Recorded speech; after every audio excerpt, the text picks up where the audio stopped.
So hey y'all, I'm back with another video. So today's video is yet again another Chioma Chats video podcast edition. So by the title, we're going to be doing a compilation video of some very hot topics. On the docket tonight, we have Kim K and Pete Davidson breaking up. Now I know this is a little bit outdated, but I did have some commentary about that. Our next story will be Nicki Minaj finally getting a #1 solo single and everything surrounding her getting this #1. And then lastly, we'll be talking about Chrisean Rock and Blueface and their tumultuous relationship. So I would like for you all to have commentary on all three topics. You can number your comments down below, story number 1, 2, and 3, and let me know your thoughts. So without further ado, let's get right into this video. So our first story up on this here docket tonight is Kim K and Pete Davidson breaking up. So we all knew this was going to happen. I actually gave them more credit than I should have. I said that it wouldn't last more than 6 months, but they actually made it to the 9-month mark. Sources are saying that Kim and Pete broke up due to the fact that they're better off as friends as they have two completely different lives. And my thing is this, can we just stop with the malarkey? Like, can they just stop the malarkey and cut the malarkey? Why is it that the Kardashians think that they can continue to play in everybody's face as if everybody is dumb? Like, maybe when they first came out, a lot of people fell for their charades because we weren't as informed or knowledgeable about celebrity culture. All of that was still new at the time, but they love to play like the rest of society is dumb and we can't see past their BS. Like, this would have made sense maybe if this was like maybe 5 to 10 years ago. But at this point, everybody is hip to the Kardashians and their relevance is dwindling because people know that a lot of their actions are really a charade. Everything is calculated, everything is for the blogs, everything is for ratings, everything is for clout. Like, we all know the secret and we're not as gullible as we used to be when they first came out and into the media. That secret being that they pretty much do anything to keep their name in the tabloids because I guess it does promote their brand. Kim and Pete were an artificial couple, and I think because Kim Kardashian is older, she only put a title on their situation because she didn't want to look like a hoe. Okay, just flat out, I said it and I meant it. She didn't want to look like a hoe. Meaning, if she would have been just getting with him just for his BDE, which stands for Big D energy, she would have gotten dragged a little bit harder because people would have said, how are you 40 plus with 4 kids, recently divorced, and already jumping onto the next pulsing, piping penis? But if it looks like she's in a relationship and that, you know, she's just ridding herself from her tumultuous husband who was deemed mentally unstable and very erratic, people can usher some excuses and pretty much coddle her reputation. Even though this is the same woman who basically got famous for a sex tape. I was never buying the relationship. I'm actually happy that they broke up because in my opinion, they didn't look good together. Like, they just didn't look right together. He was not the type of white guy that you go and get with Kim. And clearly her and Kanye are back cool because I know she was recently promoting something that he was working on, and that's all this was. Personally, I think they will stay divorced. However, her next phase will be showing people how to do positive co-parenting for those who have young children but are divorced from their spouse. The Kardashians want to be relevant, meaning they are lessening the uber luxurious and upper class focus in their depiction of their brand. They want to be taken seriously and they want to be deemed as relatable, and I kind of get it. They're older now. They're probably not as consumed with the glitz and glam that they've been accustomed to since they made their name for themselves. They also have young kids who want to see their parents as just their parents and not these larger than life social entities that have been in pop culture. However, I'm just not buying it. Kim and Pete was for PR. We all said it, and now the proof is in the pudding. We'll see what Kim Kardashian does next. So our next story is about Nicki Minaj getting her first #1. So the numbers are in, and female rapper Nicki Minaj has secured her first ever #1 debut on the Billboard Hot 100 charts with her latest single called Super Freaky Girl. I would like to say I called this. I tweeted a few days ago before this all came out that I think that she was going to get it and that she deserves it, and I'm glad that it did come into fruition for her. So according to an article from BBC News, after releasing 121 singles in the last 12 years, Nicki Minaj has set a new chart record in the US. The star's latest song, Super Freaky Girl, has debuted at #1 on the Billboard Hot 100, making her the first solo female rapper to achieve the feat in almost a quarter of a century. The last time it happened was in 1998 when Lauryn Hill's Doo-Wop, or That Thing, entered the chart at #1. According to Billboard, Super Freaky Girl was streamed 21 million times last week. Now, I don't think people know what this means or how important this is for Nicki Minaj and her career. If you ask me, I just personally think that Nicki Minaj is the best female rapper ever. You can say of this generation, but to me, hands down, I just don't think there's anybody that's more influential, versatile, and relevant. Back when Nicki was sitting on those stairs rapping for MySpace, I don't think her or anyone ever really realized how big she would become. I saw the trailer for her upcoming HBO documentary a few months back, and I'm excited. I'm excited for Nicki to tell her story because although she is the brunt of a lot of female rap drama, and she does get a ton of backlash for a lot of her choices, I don't think it takes away from her musical talent and the legacy that she's left with her musical discography. Finally, after success, triumph, but also hardship, scandal, drama, a hiatus, Nicki has secured her first ever #1 debut for a solo or single song. And I don't mean to shade anybody when I say this, but there is a difference when a song debuts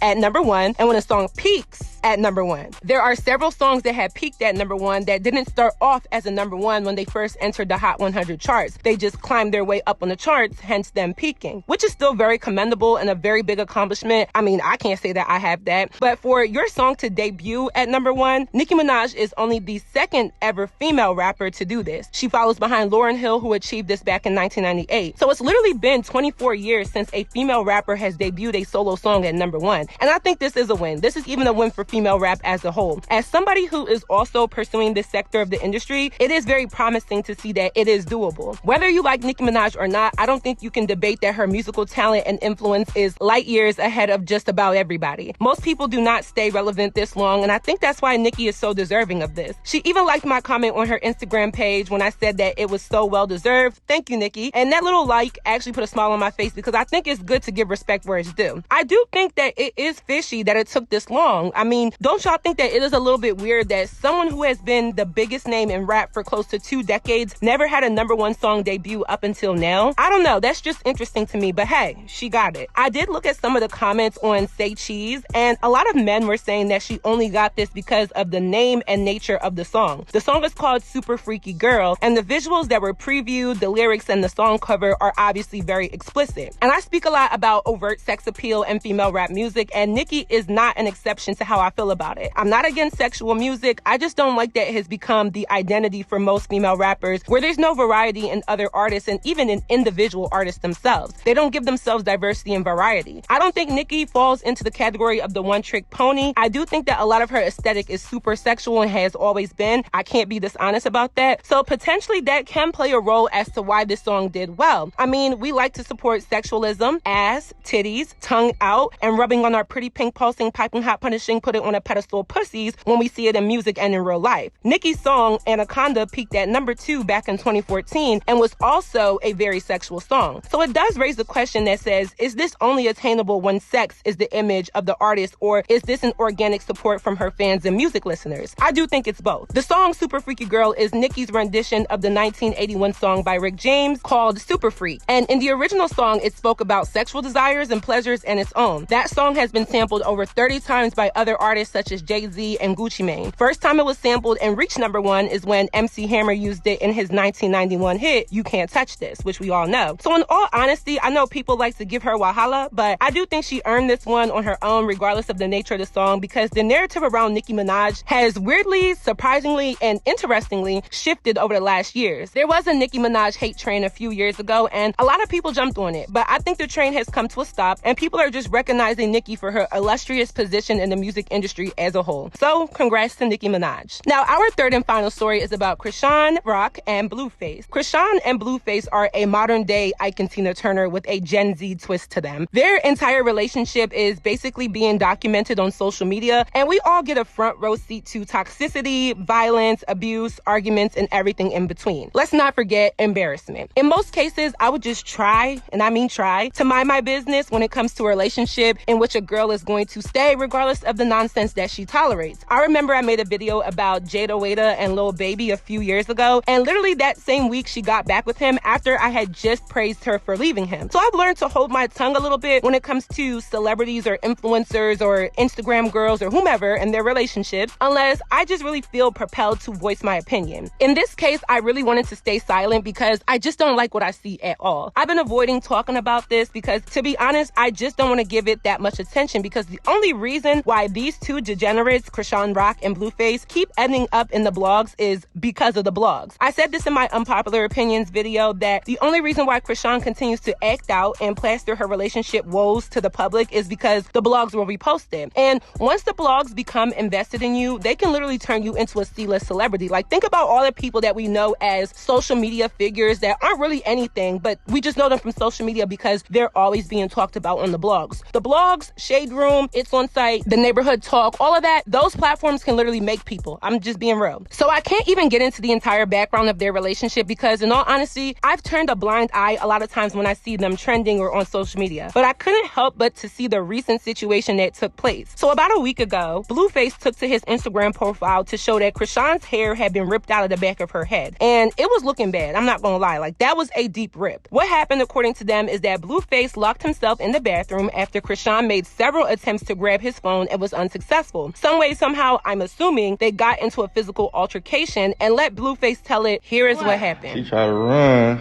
Babe, don't show me my bald spot. Got her little snatched up. No, it's not. Yes, it is. Why you want to show people what you did to me? I didn't do that to you. You tried to run. You feel me? Yeah, because I had your phone. You ain't want me to see what was in your phone. You ain't want to see me. You ain't want me to see what was in your phone. Instead of straddling her, you show me that bathroom door that you broke down. Like, this is cap. The bald spot. Want to see the rampage? Come on, let's go. Let me take you.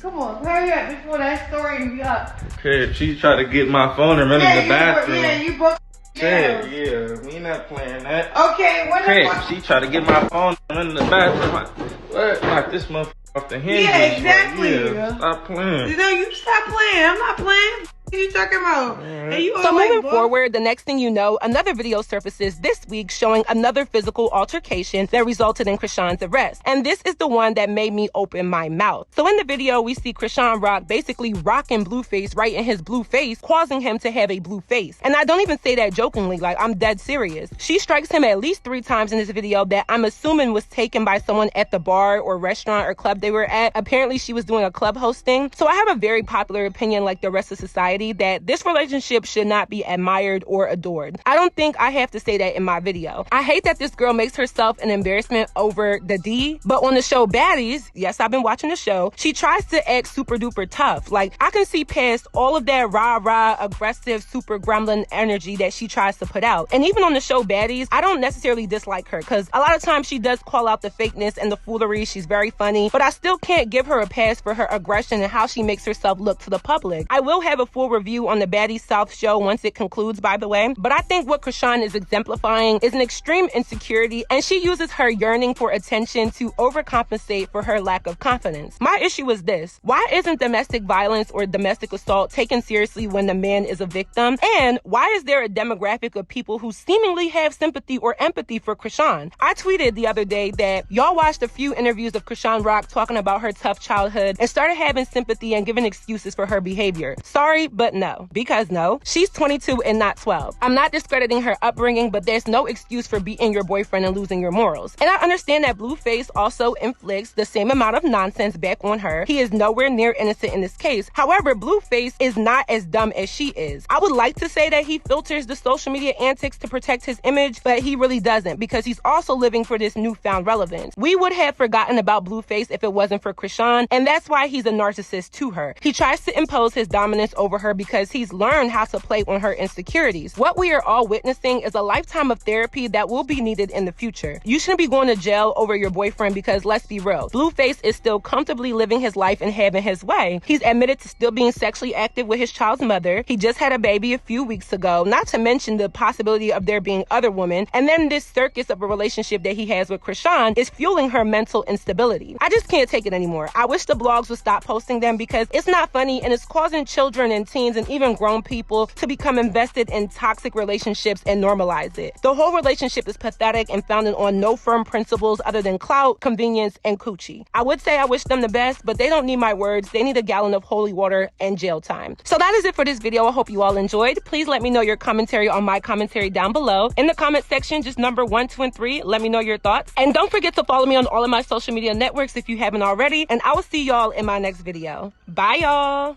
One time for the melanin girls, can you poppin' in the sun? Let me hear you one time. Baby, let me hear you one time. Yeah. One time for the African girls, and you know we get it done. Let me hear you one time. Ladies, let me hear you one time.